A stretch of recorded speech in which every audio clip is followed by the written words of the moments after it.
నమస్తే. నేను మీ Gopi. Welcome back to our channel.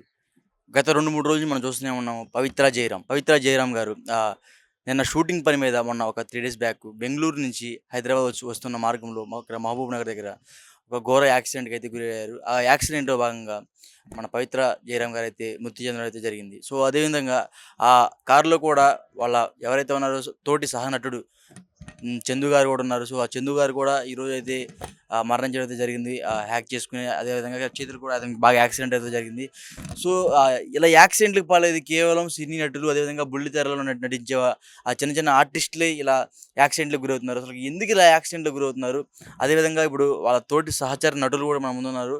పక్కనే ఉన్న స్టూడియోలో ఉన్నారు. మన ఇప్పుడు వాళ్ళ ఇప్పుడు 'త్రినేత్ర' అనే సీరియల్ అయితే ఏదైతే ఉందో వాళ్ళ తోటి సహనటులైతే చాలామందున్నారు. సో, వాళ్ళతో కూడా కొంచెంసేపు ఆగి మనం మాట్లాడే ప్రయత్నం చేద్దాం. ఇప్పుడు మనం ఒక స్టూడియోలో ఉన్నాము. ఆ స్టూడియోలో వాళ్ళతో అంటే వాళ్ళతో పని చేసిన కొంతమంది ఎవరైతే ఉన్నారో ఆర్టిస్టులు వాళ్ళు కూడా మన పక్కనే ఉన్నారు. వాళ్ళతో ఎళ్లి కూడా మాట్లాడే ప్రయత్నం చేద్దాం. సో, అదేవిధంగా ఆహ్, ఆహ్, 'పవిత్ర జయరాం' మీద కొంచెం బాగా ప్రేమ ఎక్కువ ఉండడం వల్ల సో, చందు గారైతే ఆమె మీద ఇట్లనే ఆశలు ఎక్కువ పెంచుకొని మైండ్ డిప్రెషన్‌లోకెళ్ళి ఆయనైతే హ్యాక్ చేసుకోవడం అయితే జరిగింది. గత 2 రోజుల నుంచి ఇదే తెలుగు రాష్ట్రాల్లో, అదేవిధంగా కర్ణాటక రాష్ట్రాల్లో ఒక సెన్సేషన్ అని చెప్పుకోవచ్చు. సో, మనకిప్పుడు ఆహ్, ఎవరైతే ఉన్నారో మన తోటి సహనటులు, సో, వాళ్ళు కూడా ఉన్నారు. వాళ్ళతో కూడా మాట్లాడే ప్రయత్నం చేద్దాం. మరీ ఘోర యాక్సిడెంట్ అతను కూడా యాక్సిడెంట్ అయినా సరే, అతనికి చేతికి బాగా కట్ అయినా సరే, చేతికి కట్ అయింది. ఇక్కడ హెడ్‌కి కూడా కొంచెం ఫ్రాక్చర్ అయింది. అతను కూడా కొంచెం డిప్రెషన్‌గా గురయిపోయారని చెప్తున్నారు. సో, దీని గురించి వాళ్ళ తోటి సహనటులున్నారు. అతనికి ఆ రోజు ఎందుకు ధైర్యం చెప్పలేకపోయారా? లేకపోతే అతనికి ఒకసారి ఫోన్ చేసి ఎందుకు మాట్లాడలేకపోయారు?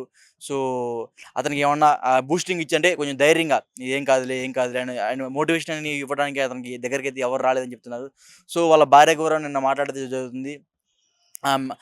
మా భర్త ఆల్రెడీ పవిత్ర జయరామ్ గారితో ఎప్పటినుంచో రిలేషన్స్‌లో ఉన్నారు. మా ఫ్యామిలీ మొత్తం వదిలిపెట్టి వెళ్ళిపోయారు. అంటే నాకు పవిత్ర జయరామ్ గారికి మా భర్తకున్న రిలేషను నాకెప్పుడో తెలుసు. సో, అందుకని అప్పటి నుంచి దూరం పెట్టాము. నా భర్త ఎక్కడున్నా పర్లేదు హ్యాపీగా ఉండాలని చంద్రశేఖర్ గారిని ఇప్పుడు ఎవరైతే ఉన్నారో వాళ్ళ భార్య అయితే కోరుకుంది. సో, అదే విధంగా మంచిగానే ఉన్నారు. సడెన్‌గా యాక్సిడెంట్ అయింది. ఆ యాక్సిడెంట్ అయితే పవిత్ర జయరామ్ గారు చనిపోయారు. నిన్నైతే చంద్రశేఖర్ గారైతే హ్యాక్ చేసుకొని చనిపోయారు. సో, వాళ్ళ భార్య ఏమంటున్నారంటే మమ్మల్ని అయితే అన్యాయం చేసి ఎళ్ళిపోయారు. నాకైతే ఒక చిన్న బాబు, ఒక చిన్న కూతురున్నారు. సో, వాళ్ళ పిల్లలకి అన్యాయం చేసి పోయాడని చెప్తున్నారు. సో, మా ఇద్దరికి ఎప్పటినుంచో గొడవలున్నాయి. అయినా సరే ఏమన్నా నేనేమన్నా మా భర్తకి చెప్పాలనుకుంటే మా పిల్లల ద్వారా కన్వే చేస్తా అని చెప్తున్నారు. సో, ఆమె కూడా చాలా దుఃఖంతో చాలా లోన్‌లీనెస్‌తో చాలా బాధపడుతున్నారు. సో, అదే విధంగా వాళ్ళ చుట్టుపక్కల ఇళ్ళ దగ్గర కూడా వెళ్ళాము. అందరూ కూడా చాలా మంచి వ్యక్తులని చెప్తున్నారు. సో, అదే విధంగా అందరూ ఫీడ్ అయితే మనం తీసుకున్నామో, అదే క్రమంలో ఇక్కడ మనకి తోటి సహనటులు ఎవరైతే ఉన్నారో వాళ్ళు కూడా మన ముందున్నారు. ఇక మనం వచ్చేసరికి స్టూడియోలో ఉన్నాము. ఎవరైతే వాళ్ళతో కలిసి నటించారో వాళ్ళ దగ్గర ఉన్నాము. సో, వాళ్ళతో కూడా మనం మాట్లాడే ప్రయత్నం చేద్దాం. రండి. సో, చూసాం కదా! వాళ్ళతో కలిసి నటించిన ఎవరైతే ఉన్నారో మన దగ్గర వాళ్ళ ఆర్టిస్టులు కూడా ఉన్నారు. మేడం నమస్తే మేడం. నమస్తే. మనం చూసాం కదా మేడం ఇప్పుడు పవిత్ర గారైతే కార్ యాక్సిడెంట్‌లో చనిపోయారు. సో, అప్పుడు ఆమెతో మీకు ఎలా సంబంధం ఉంది నాకు మేడం? ఆవిడ పరిచయం లేరండి. హ్మ్. సో, వాళ్ళ సీరియల్స్ చూస్తా ఉంటారా మేడం మీరు? లేదండి, మాకు మా సీరియల్స్ చూసే టైమే ఉండదండి. హ్మ్. హ్మ్. మేడం మనం చూస్తా ఉన్నాం చాలా రోజుల నుంచి మీ సీరియల్ ఆర్టిస్ట్‌లు గాని, లేదా బుల్లితెరల ఆర్టిస్ట్‌ల నుంచి గాని, లేపోతే కొంచెం పెద్ద పెద్ద స్టార్స్‌లో గూడా ఇలాగ సడెన్‌గా యాక్సిడెంట్లు గాని, హ్యాక్ చేసుకోవడం గాని, మరీ ఇంత ఎక్కువ జరుగుతుంది మీ ఇండస్ట్రీలో. సో, ఎలా చూస్తారు? ఇది ఒక్క చోట జరుగుతుందని అనుకోనండి. ఎందుకంటే మేము స్క్రీన్ మీద అందరికీ కనపడుతూ ఉంటాం కాబట్టి, హ్మ్. మా మీడియా బికాస్ ఏ ప్రొఫెషనల్ అయితే మేమున్నామో దానివల్ల అందరికీ తెలుస్తుందే తప్ప, ఇలా చాలా చోట్ల జరుగుతూనే ఉంటుందండి. హ్మ్. యాక్సిడెంట్స్ అనేవి మాకే జరగాలని ఏం లేదే. హ్మ్. అండ్ ఎమోషనల్ డిస్టర్బెన్స్‌లో సూసైడ్ చేసుకోవడం అనేది ప్రతి చోట జరుగుతదండి. హ్మ్. సీరియల్ వాళ్ళకు, సినిమా వాళ్ళకి మాత్రమే జరగదలాగా. హ్మ్. హ్మ్. అంటే వాడు కావాలని అట్లా ట్రిప్పులకెళ్ళి లేకపోతే చిన్న చిన్న వాటికి గూడా అంటే మేము చూస్తా ఉంటాము. మీ తెర మీద అయితే బాగా స్ట్రాంగ్‌గా ఉంటారు. బట్ మీ బ్యాక్‌గ్రౌండ్ మాత్రం చూసి బాగా ఎమోషనల్ అయిపోతారంట వెంటనే. అంటే చూడండి, యాక్టర్స్ అనగానే యూజువల్‌గా కొంచెం ఎమోషనల్‌గా ఉండే వ్యక్తులై ఉంటారు. సెన్సిటివ్‌గా ఉండే వ్యక్తులవుతారు. బట్ మేబీ ఒక కొంత శాతం, కొంత పర్సెంటేజ్ ఇక్కడ ఎక్కువ జరగచ్చేమో గానీ, బట్ ఎమోషనల్‌గా మనిషి అనేవాడు ఉంటాడు. ఎక్కువ ఎమోషన్ అయినప్పుడు, ఈ స్ట్రెస్‌కి గురైనప్పుడు ఇలాంటి డెసిషన్స్ తీసుకోవడం అనేది ప్రతి చోట జరిగేదేనండి. హ్మ్. ప్రతి చోట జరిగేది. ఎందుకంటే ఇలాంటి మనుషులు వేరే చోట ఉండరు అనేం లేదు కదండీ. హ్మ్. ప్రతి ప్రొఫెషన్‌లో అంటే ప్రొఫెషన్ అనే కాదు. ఈవెన్ మీరు హోమ్ మేకర్ అయినా సరే, జాబ్ చేసేవాళ్ళైనా సరే, ఎవరైనా సరే ఇప్పుడు మనకి కరెక్ట్ డెసిషన్స్ తీసుకోలేని స్టేట్ ఆఫ్ మైండ్‌లో ఉన్నప్పుడు ఇలాంటివి జరుగుతాయి గదండీ. హ్మ్. సో మీకు బెంగుళూరు నుంచి హైదరాబాద్ వస్తున్న మార్గంలో మనకి మేడం గారికైతే యాక్సిడెంట్ అయింది. సో ఆ వార్త వినంగానే మీకు అందరికి ఎలా అనిపించింది? ఐ మీన్ ఎవరైనా యాక్సిడెంట్‌లో చనిపోతే పాపమనే అనుకుంటాం గదండీ. సో మరి చంద్రకాంత్ గారి విషయంలోకి వచ్చేసరికి సో ఆయన హ్యాక్ చేసుకున్నాడు. మరీ అంత పిరికి మరి అంటే మరీ అంత పిరికి అతను. పిరికి కాదండి. చనిపోవడానికి చాలా ధైర్యం కావాలండి. బ్రతకడం చాలా తేలిక. చనిపోవడం అంత ఈజీ కాదండి. బట్ ఏంటంటే ఒక్కొక్కసారి లైఫ్‌లో చెప్పాను కదా! స్ట్రెస్‌లోను, ఆహ్, బాగా ఎమోషనల్‌గా ఉండడంలోనూ ఒక్కొక్కసారి రాంగ్ డెసిషన్స్ తీసుకుంటారు. అంతే. అంటే మేడం వాళ్ళ వాళ్ళ వైఫ్ ఉన్నారు. సో వాళ్ళకి ఇద్దరు పిల్లలు కూడా ఉన్నారు. అయినా సరే ఈమె సారు ఇతనికి అంటే ఇట్లా పవిత్ర గారి వెంట వెళ్ళటం. సో కొంచెం వాళ్ళ ఫ్యామిలీకి దూరంగా ఉండటం. ఇప్పుడు ఫ్యామిలీకి అన్యాయం చేసినట్టుగా మేడం వాళ్ళు. 100% అండి. ఇందులో డౌట్ ఏమైనా ఉందా? మనమున్న సమాజంలో పెళ్లి అనేది మనమందరం గౌరవించే విషయం అండి. మరి ఇలా చేయడం అనేది డెఫినిట్‌గా అందరూ హర్షించే విషయం అయితే కాదు కదండీ. హ్మ్. ఇప్పుడు మరి ఆ ఫ్యామిలీకి ఎవరు మేడం? ఎవరంటే ఇంక అత్తమామలే ఉండాలి, తల్లిదండ్రులే ఉండాలండి. ఇంకెవరుండారు? సో ఆ చంద్రకాంత్ గారు మీతో ఎలా ఉంటారు మేడం? బేసిక్‌గా చూడండి చందుకి నేను చాలా క్లోజ్ అండి. కాకపోతే నేను తనతో చందుతో కలిసి 3 ప్రాజెక్ట్స్ చేశాను. అక్క, అక్క అనేవాడు తను నన్ను. అంటే ఆ ప్రాజెక్ట్‌లు ఏమేంటి మేడం? 'స్వాతి చినుకులు', దెన్ 'ప్రేమ్ నగర్', దెన్ రీసెంట్‌గా 'అల వెంకటాపురం' అని జెమినీకి ఒక సీరియల్ చేశాం. సో, ఐ మీన్ చాలా, చాలా బాధాకరమైన విషయం. బట్ దానికి ముందు జరిగిన ఇన్సిడెంట్స్ చూసుకుంటే సంహౌ ఎలా అంటే ఒక నిర్లిప్తత వచ్చేస్తదండి మనిషికి. ఇవన్నీ జరగకుండా ఉండాలి. ఇలాంటి డెసిషన్ ఎందుకు తీసుకున్నాడు తను? ఇదనే కాదు. అసలు ఫ్యామిలీ నుంచి యువతలకొచ్చేయాలనే డెసిషన్ ఎందుకు తీసుకోవాల్సొచ్చింది తనకి? అలా చేయకుండా ఉంటే బావుండేదని మా అందరికీ అనిపిస్తుందండి. ఎవరైనా కూడా సభ్య సమాజం హర్షించే విధంగా ఉండాలనే కోరుకుంటాం కదండీ! ఎవరైనా కూడా అలానే ఉండాలి అనుకుంటాం. నేను మరీ నలుగురికి నచ్చేటట్టుగా ఉండమని నేను అనను. But at the same time మనము ఇక్కడ ఈ సమాజంలో బతుకుతున్నప్పుడు అలానే ఉండాలి కదండీ! ఆ విలువలకి మనము కూడా ఏమంటారు విలువ ఇవ్వాలి, ఇంపార్టెన్స్ ఇచ్చి ఉండాలి. మరి ఇవ్వనప్పుడు ఇలా జరుగుతుందేమో! మన కళ్ళ ముందే జరిగింది కదండీ! అంటే మీరు మాట్లాడుతూ ఉంటారా మేడం అతనితో? ఫ్రాంక్లీ స్పీకింగ్ అండి లాస్ట్ 3 ఇయర్స్ నేను మాట్లాడడం మానేశాను. దేనికి మేడం? అదే నాకు నచ్చలేదు తను చేసింది.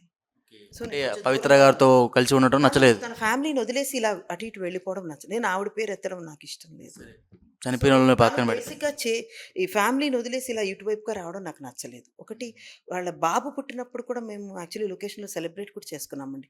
తను మాకు స్వీట్స్ అవి కూడా ఇచ్చాడు. వి వర్ ఆల్ వెరీ హ్యాపీ. ఆ టైంలో తను పొలిటికల్‌గా కూడా కొంచెం యాక్టివ్‌గా ఉండడం చూసి నేను చాలా సంతోషించాను. చెప్పాను కూడా.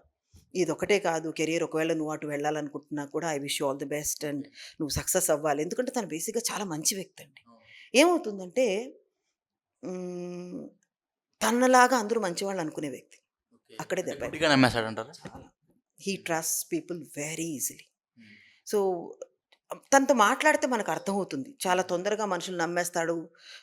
ఇలాంటి వాటిలో పడిపోతాడు అని. అలానే పడిపోయాడు. I feel very bad for him.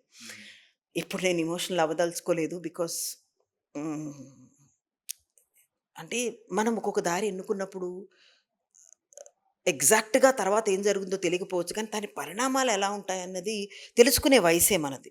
So, ఇది ఎలా ఎండ్ అవుతుంది? ఏమవుతుంది? ఆహ్, హ్మ్, అంటే ప్లెజెంట్‌గా ఉంటుందా రేపొద్దున లేదా అని తెలుసుకోవాలి. మనమే తెలుసుకోవాలి. మన జీవితం మనకి విలువైందిగా ఉండాలి. మనమే దానికి విలువనివ్వకపోతే వేరే వాళ్ళు ఎలా ఇస్తారు? ఇవ్వరు కదండీ.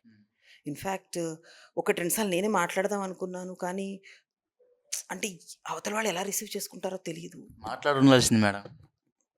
ఆ! ఏమో మీరు చెప్తే వినేవాళ్ళేమో. లేదండి. అలా నేను అనుకోను. ఎందుకంటే తన వయసు చిన్న పిల్లలు కాదండి వాళ్ళు. టీనేజ్ వాళ్ళే ఈ టైంలో మాటలు వింటలేదు. ఎవరి మాట వినడం లేదు. ఆ వయసొచ్చిన వాళ్ళు ఏమీ ఆలోచించకుండా ఇన్ని డెసిషన్స్ తీసుకుంటారంటారా? వేరే వాళ్ళు చెప్తే వింటారంటారా? ఇంట్లో వాళ్ళు చెప్తే విననివాడు నేను చెప్తే ఎందుకు వింటాడండి? ఏదో నేను లొకేషన్‌లో కలిసి 3 ప్రాజెక్ట్స్ చేసాం. అక్క అని అభిమానంతో అనేవాడు తమ్ముడని నేను ఫీల్ అయ్యేదాన్ని గానీ, వాళ్ళు చెప్తేనే వినని వ్యక్తి నేను చెప్తే వింటాడని ఎందుకు అనుకోవాలి? ఒకటి. 2 ప్రేమించి పెళ్లి చేసుకున్నాడు శిల్పాని. ఇద్దరు పిల్లలున్నారు చిన్న పిల్లలు. మరి వాళ్ళనే కాదనుకున్నవాడు మా మాటలు ఎందుకు వింటాడండి? అంటే ఆమె కూడా చాలా బాధపడుతూ చెప్తుంది. నన్ను మమ్మీ మమ్మీ తిన్నావా? తిన్నావా? వస్తున్నాను 5 మినిట్స్‌లో ఇంటికొచ్చేస్తున్నాను" చాలా చాలా ప్రేమగా ప్రేమగా ఉండేవాడు. మాట్లాడుతున్నాడు. చాలా ప్రేమగా ఉండేవాడు. అండ్ వాళ్ళని చూసి మేము చాలా సంతోషించేవాళ్ళం. ఎవరైనా సంతోషిస్తారండి. ఎప్పుడూ కూడా ఎవరిని చూసినా కూడా వాళ్ళ మ్యారిటల్ లైఫ్ గానీ, పర్సనల్ లైఫ్, ప్రొఫెషనల్ లైఫ్ అన్నీ కూడా బావుండాలనే కోరుకుంటాం కదా! ఎవరైనా కోరుకుంటాం. కోరుకోవాలి కూడా. హ్మ్. సో, అలాంటి వ్యక్తికి సడెన్‌గా ఆయన మైండ్ ఎలా చేంజ్ అయిందంటారు? అంటే అంత మంచి ఫ్యామిలీని వదులుకొని పవిత్ర గారి వెంట వెళ్ళటం. చెప్పాను కదండీ! అతను చాలా సెన్సిటివ్, చాలా గలిబుల్ మనిషి. తొందరగా ఎదురు వాళ్ళని నమ్మేసే మనిషి. సో, దేంట్లో పడ్డాడో తెలీదండి. ఇప్పుడు నువ్వు నమ్మి కింద పడిపోయావంటారా? ఇది బాగుంది అనుకుని వెళ్ళిపోవచ్చేమో. అంటే కొన్ని అట్రాక్షన్స్ ఉంటాయి. అవి ప్రతి మనిషి కూడా వాళ్ళ ప్రొఫెషనల్ లైఫ్‌లో అప్పుడో ఇప్పుడో ఫేస్ చేసేవి. కానీ ఒక్క క్షణం ఆగి ఆలోచిస్తే బావుంటుంది. మనకు శాశ్వతం ఏది? మన ఇల్లు, మన ఫ్యామిలీయా? ఇవన్నీనా అని. ప్రాబబ్లీ అలా ఆలోచించుకొని పోయుండకపోవచ్చు తను. అంటే ఆయనతో పాటు సహనటులు ఎవరైతే ఉంటారో వాళ్ళైనా ఒక్క మాట చెప్పుంటే అంటే అలా చెప్పలేదని ఆగిపోయి ఉంటే. ఎందుకనుకుంటున్నారు? ఎంతమంది చెప్పుండొచ్చు. నేను చెప్పలేదు కదా! అని చెప్పి వాళ్ళెవరు చెప్పలేదని ఎందుకనుకుంటున్నారు మీరు? చెప్పుండొచ్చు కదా! హ్మ్. చెప్పినా వినకపోయి ఉంటారా ఆయన? అయ్యుండొచ్చు కదండీ! లేకపోతే ఇంత దూరం ఎలా వచ్చుంటుంది?